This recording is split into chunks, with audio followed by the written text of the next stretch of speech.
Welcome to Dave in the Shed Friday update part 2, because I suddenly realised somebody's going to ask, but how? And what do you do to the bed? Well, I've just put it up in what will be its stored position, where we put it out of the road for now, so I can move around. I'll show you what I did. The main basic frame is still complete. I did not interfere or cut down the main support. I did cut the end off, and I'll show you the photos of what the bed was before. So the end section, the overhang section, which was semi-structural but not really part of the bed, I cut off, and then I re-welded it on to provide a end protection for the mechanism, so you can't get fingers or feet or small children jammed in the mech. Because if I left it the way it was, these wheels, when it goes up, would be poking at the end of the table. When it's in its up position, these are well and truly tucked underneath, but when it goes down, it's like that. And it does all go up and down. I'll probably put a video in a sec, so this could be that. So anyway, and then the bit I cut off, I re-welded it back underneath. Now, I did the first weld here on the end and spent some time tacking it up. I suddenly realised that I should have welded it on the inside. So the second all the weld I did, or the inside, you don't see it. It's all nice. So that's, I didn't even grind it up, I just welded everything back together. Lots of welding. These welds are not the world's best welds, but they will hold. They're not going to fall apart. I've been jumping up and down and lifting people and things on this all week. So there we go. That's shortened it. So this is how much, this length here is how much I cut out. So I cut all that out. That was on the bed, and then I put it back in. I'll put the pictures in of what there. So I did all that, and then I welded it all up and put it back together, and that created that step deck, which then created the timber repair services I wanted to do, what you saw in video 1. And then, because I disassembled it all, I then disassembled it all, cut it all up, and I've put all the mechanical, the actuator and all the bits and pieces that made it go up and down, relocated that. Is the one remaining working actuator that we had out of it, because if you watch the first video, you'll know that one doesn't work properly. So that's all reinserted in the bed. This is the lifty bit. This is the bit that went up and down for the head bit. It's no longer involved with the bed. So we took that out. That whole section's come out, removed all the bits and pieces. So that's roughly how much of the bed came out. That's quite a heavy piece of machinery to move. So it's no wonder that the thing still went up and down with that attached. But as soon as you take that off, didn't work, because, yeah. Anyway, so that was almost a counterweight. But anyway, we cut all that out to make it into this frame. So I hope that explains it a bit better, because I just had a look through it, the first video I thought, yeah, doesn't explain much of all what you did or how you do it. Somebody's bound to ask, but that's it. So the actual basic integrity of the mechanics, I did not interfere with. I did not cut any welds. I did not do any of that. Really, I just cut a piece of metal off the end and re-welded it after disassembling the bits we didn't want.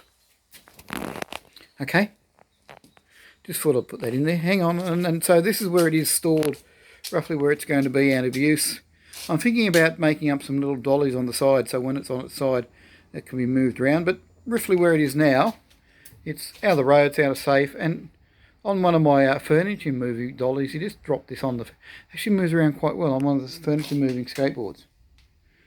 So I might make something like that permanent on it, so I can rock it onto its side and move it. Hang on. I mean by furniture moving skateboards or furniture moving dollies. So I might make something up like this and just have it attached permanently, so I can roll it onto its wheels, push it around its side, roll it back, and that can just go up and down with it. I don't want to just put 2 wheels on the side, because, yeah, it really needs the 4 and the spacing to do that. So anyway, that's what I'm talking about, skateboard really. So I moved that round, actually, from the shed up here. So like, it's not that heavy. I'm one person, you can lift it up and slide on that or slide on it, you can do all that.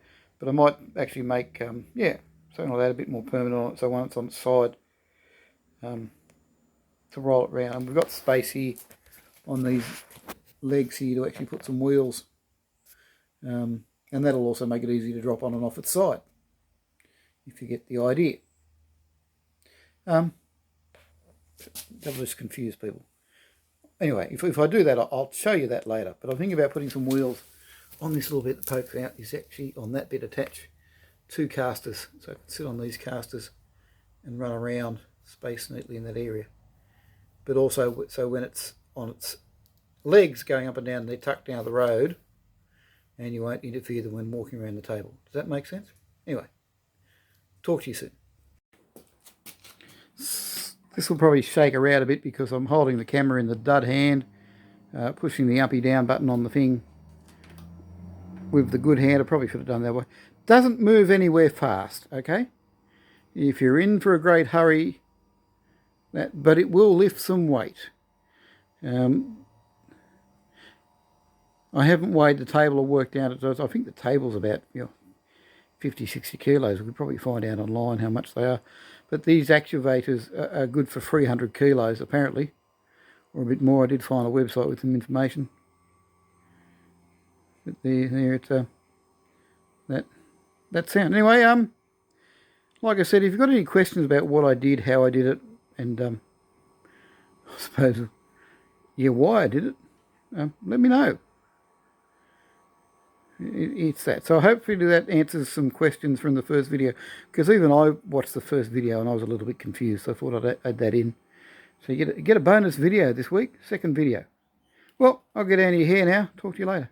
Just in case you haven't seen one before, this is a 20mm calibration cube off the 3D printer that I was calibrating earlier. Just want to show this. So it prints that it tests all the axes, the X, Y and Z, and you can see here that says X and that says Z, and the other side, believe me, says Y. Probably can't see it in there. But you then run the magic tools over it, and it should be spot on 20mm on all surfaces, square. That to me is pretty much, that's success, that's spot on. I'm happy with that. I won't play with the machine or any adjustments, but that's a good solid cube. 20 by 20 by 20. It's solid, it's together. There's no what they call evidence of ringing or layer shift or anything. That's just pretty good calibration print off the end of free.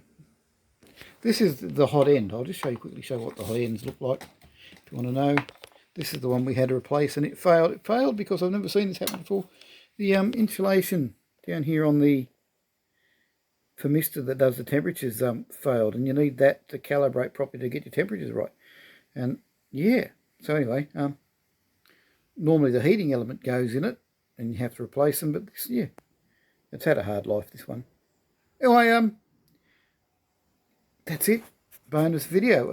I'll talk to you next Friday. Once again, like and subscribe. If you've got any questions, let me know and I'll try to answer them in my English gibberish Dave brain state. But anyway, I'll get out of your hair now. Talk to you next Friday. Keep safe, keep well.